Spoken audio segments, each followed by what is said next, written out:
जय श्री कृष्ण। वसुदेवं सुतं देवं कंस चाणूरमर्दनं देवकी परमानंदम कृष्णं वंदे जगद्गुरु। सर्वे भवन्तु सुखिन, सर्वे भवन्तु सुखिन, सर्वे भवन्तु सुखिन।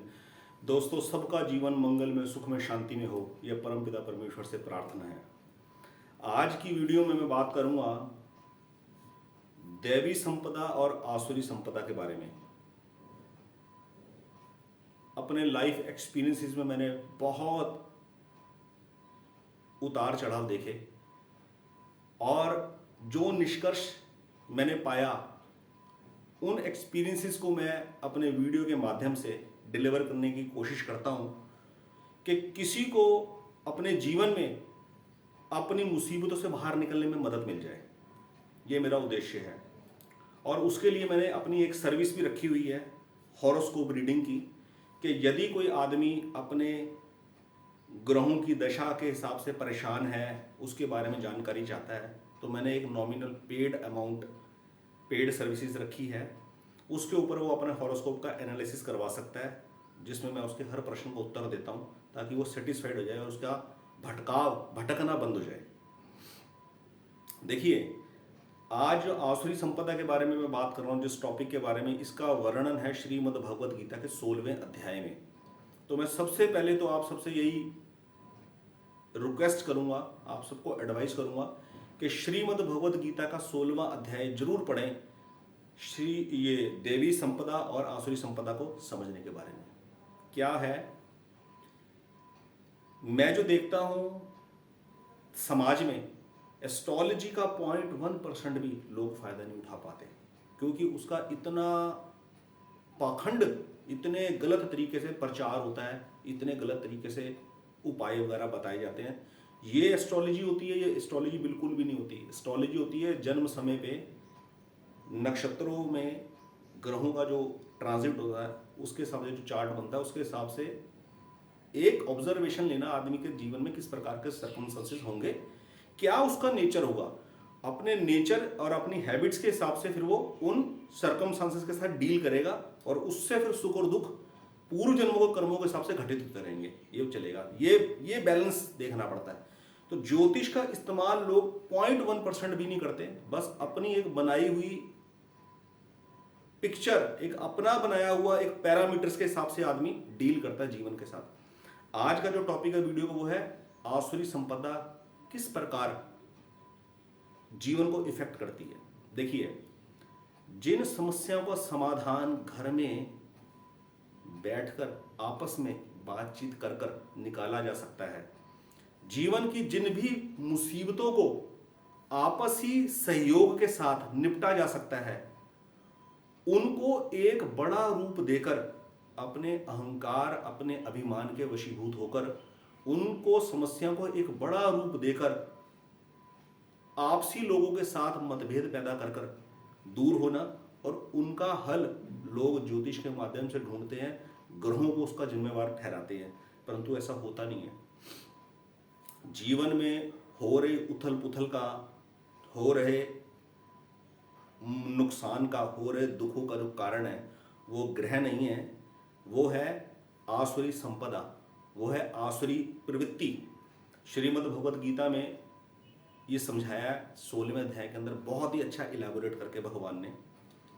देखिए, जीवन चलता है जीवन के अपने नियम के अनुसार, लेकिन जिस घर में, जिस परिवार के अंदर हमारा जन्म होता है, वहाँ का खान पान की आदतें, वहाँ के धर्म मजहब पंथ की आदतें, नियम कायदे कानून, समाज के अंदर हमारे डील करने के तरीके, उसके सबके का जो एक मिक्सचर है, उन सब का जो एक मिश्रण है, उसके अनुसार हमारा एक माइंडसेट बन रखा होता है इस समाज से कुछ लेने का। आसुरी प्रवृत्ति बोला गया है बेसिकली इस चीज को, कि जब हमारे अंदर संसार से सुख प्राप्ति का जो जुनून है वो चढ़ रखा होता है। हमें संसार से कुछ चाहिए, अपने लिए चाहिए, अपने सुख के लिए चाहिए, अपने भोग के लिए चाहिए, और उसके लिए व्यक्ति कुछ भी करने को तैयार है। इसको आसुरी प्रवृत्ति कहा है। और ठीक इसके विपरीत जीवन का जो नियम है कि भगवान से हमें जो भी प्राप्त हुआ है, जैसे ये शरीर प्राप्त हुआ है, और जो भी बुद्धि विवेक प्राप्त हुआ है, उसके दम पर जो पढ़ाई लिखाई की है, उसके दम पर जो भी धन उपार्जन किया है, वो मिले हुए को दूसरों की सेवा के लिए अर्पित करना। पूरा तो खैर कोई नहीं करता आज के समाज के अंदर। हम आज की डेट में अगर कोई दान पुण्य भी करते हैं, वो भी इसलिए करते हैं कि अपने ग्रहों को ठीक कर लें। हम जब किसी मुसीबत में फंसे होते हैं तब हम किसी ग्रह का उपाय करते हैं, तब हम जो दान पुण्य करते हैं ना, उसके पीछे भी इंटेंशन ये नहीं होती कि सामने वाला मजबूर है, उसकी मदद करनी है, उसके जीवन निर्वाह के लिए मैं मदद कर रहा हूँ। इंटेंशन ये होती है कि मेरे जो ग्रह है वो ठीक हो जाए, इसलिए मैं दान कर रहा हूँ, इसलिए मैं भंडारा लगा रहा हूँ। ये माइंडसेट के साथ जनरली हम लोग करते हैं। तो आसुरी संपदा जो है, आसुरी संपदा है संसार से प्राप्त कर कर कुछ अपने लिए भोग भोगना, अपने लिए सुख की कामना करना, अपनी कामनाओं की पूर्ति की रेस आसुरी संपदा है, आसुरी प्रवृत्ति है। ये आसुरी प्रवृत्ति विवेक का नाश करती है और जीवन में सही फैसले नहीं लेने देती। जो फैसले घर में बैठकर, जो मुसीबतों को हल घर में बैठकर आपसदारी से निपटाए जा सकते थे, उसको भी आदमी ग्रहों के माध्यम से, एस्ट्रोलॉजी के माध्यम से निपटाने की सोच रहा है। और आजकल ऐसे ऐसे पैसे कमाने के चक्कर में ऐसी होड़ लगी हुई है, ऐसे ऐसे कोर्सेज मार्केट में उतार दिए 99 रुपीज़ के, 97 रुपीज़ के, 100 रुपए के, 500 रुपए के मैनिफेस्टेशन, लॉ ऑफ अट्रैक्शन, जो आप चाहेंगे वो आप पाएंगे। जीवन इतना सरल नहीं है कि जो आप चाहेंगे वो आप पाएंगे। अगर ऐसे हो तो पूरे विश्व की गरीबी दूर हो जाए, सब कुछ दूर हो जाए। बड़े इत्मीनान से जीवन की गहराई को, जीवन की जो एक मिठास है, उसको पकड़ने में यदि मदद मिलती है तो वो मिलती है केवल और केवल ईश्वर की कृपा से। और जब आदमी आसुरी संपदा से घिरा हुआ होता है तो उसको कहाँ समझ में आता है कि मैं आसुरी संपदा से घिरा हूँ, मैं जो डिसीजन ले रहा हूँ वो गलत ले रहा हूँ। एक शराब पीने वाला आदमी को शराब से जो नुकसान पहुँच रहा है, लेकिन वो शराब पीना ठीक समझता है, अच्छा समझता है, वो शराब को बुरा कहाँ कहेगा? वो शराब को बुरा तभी कहेगा जब उसे ठोकर लगेगी। शराब पीने से जब उसको नुकसान उठाना पड़ेगा हेल्थ का, तब उसे पता लगेगा कि शराब का क्या नुकसान है, तब उसको समझ में आएगा। इसी प्रकार आसुरी प्रवृत्ति के तहत जो आदमी जीवन जी रहा है, जीवन के डिसीजन ले रहा है, वो तब सुनता नहीं है। लेकिन उसका एक सीधा सरल सा उपाय मैं आपको बताता हूं। जितना हो सके अपने जीवन को सात्विक बनाने की कोशिश कीजिए।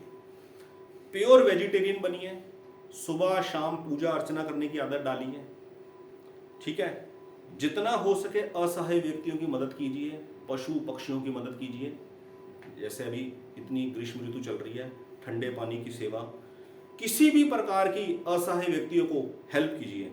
आप देखिए आपको अपने रुके हुए कामों को सॉल्व करने में कितनी मदद मिलेगी, आपके मन को कितनी शांति मिलेगी। ये सबसे अचूक उपाय मैं आपको बता रहा हूँ। सुनने में बड़ा सीधा है और सरल है, लेकिन है बहुत अचूक और सटीक। आप इसे करके देखो। वैशाख मास चल रहा है, अगले आने वाले 3, 4, 5 दिनों के अंदर कुछ ऐसी वीडियो मैं लेकर आऊँगा जिसके अंदर बहुत ही अच्छी रेमेडीज और एक इस चैनल के ऊपर एक नए काम का, एक नए स्वरूप को मैं उतारने की सोच रहा हूँ ईश्वर की कृपा से। बहुत बहुत धन्यवाद। आज की वीडियो इतनी ही। आसुरी संपदा के बारे में मैंने जो विवेचना करी, ईश्वर की कृपा से जो मैं बोल सका वो बोलने का प्रयत्न किया। बाकी आप श्रीमद् भगवद गीता का 16वां अध्याय का पाठ अध्याय जरूर पढ़ें। हिंदी में पढ़ें, संस्कृत में समझ में नहीं आता, कोई आवश्यकता नहीं, आप शुद्ध हिंदी में पढ़ें, जरूर पढ़ें। बहुत बहुत धन्यवाद। जय श्री कृष्ण।